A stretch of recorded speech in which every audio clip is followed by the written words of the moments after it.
I wanted to talk today about oxygen sensors and their application, especially inside a turbocharged vehicle.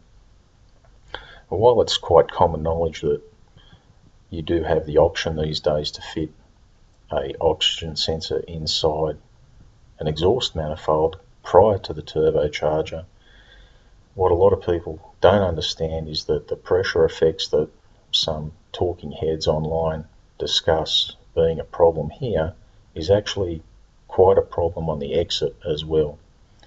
It's very easy to build up quite a lot of turbine exit pressure. It's purely a function of the pipe diameter and the length of the system that you have. So it's composed of, as I said, the diameters of the internal of the pipe, the bend radiuses, the number of them, and any extras that you have inside the system, whether it be a catalyst or a silencer or multiples thereof.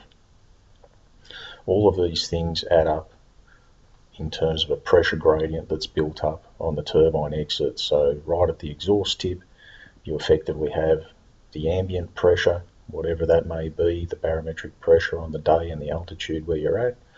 And as you go further and further towards here, which is right on the discharge of the piping, you have a peak or the highest amount, and it basically starts off high and ends up low down to your ambient pressure at the tailpipe. Now everybody will want to mount their oxygen sensor as close as they can to the turbine exit, pending any temperature restrictions that you have on the type that you use.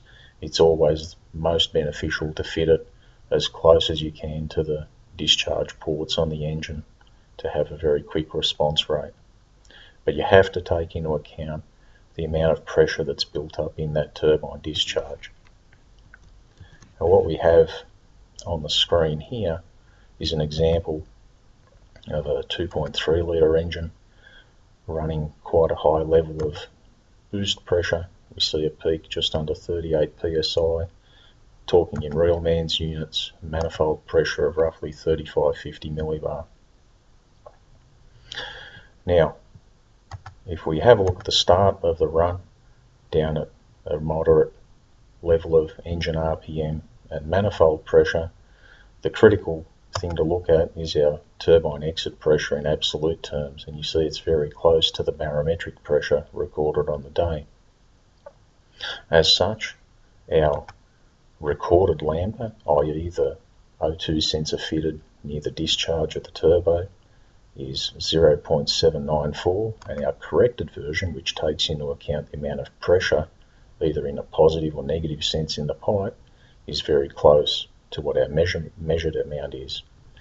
If we look at the highest extreme, 8500 RPM, 3530 millibar, and we have a discharge pressure of roughly 10 psi in backwards imperial units, or in proper units 711 millibar, above a standard sort of 1000 millibar day. And you can see the effect it has. We have a target of 0.73. Our recorded is roughly 0.73, but our actual is 0.8.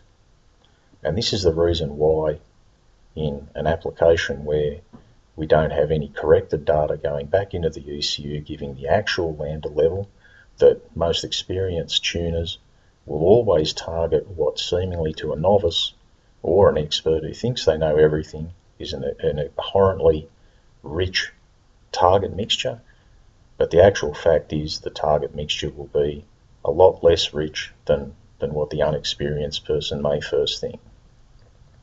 The solutions to this are you can post-process inside something like a dash and feed back the corrected Lambda value back into the ECU, or you can just use a bit of experience and target the appropriate mixtures, taking into account the effect of the turbine exit pressure. And you'll always have turbine exit pressure. If you're making 800, 900 horsepower on a single 3.5 inch diameter exhaust system, you're always going to have turbine exit pressure. So you just need to be able to factor that into your calculations and target the appropriate mixture. I hope this has been of help to people.